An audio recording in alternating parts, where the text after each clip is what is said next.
Gusto mo ng real talk? Hindi mo kailanman mapapasaya ang lahat. Kahit anong gawin mo, may masasabi pa rin ang iba. Kapag tahimik ka, may mag-iisip na mayabang ka. Kapag masayahin ka, may magsasabing pabibo ka. Kapag nagpusigi ka, may mag-aakalang mayabang ka.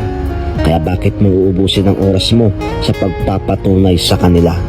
Hindi ka nilikha ng Diyos para mabuhay sa expectations ng iba. Ang mahalaga, ginagawa mo ang tama ayon sa kalooban niya.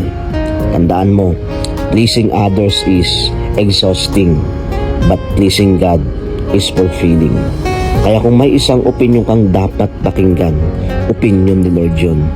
Mas mabuting hindi perpekto sa mata ng tao kaysa hindi ka lugod-lugod sa mata ng Diyos.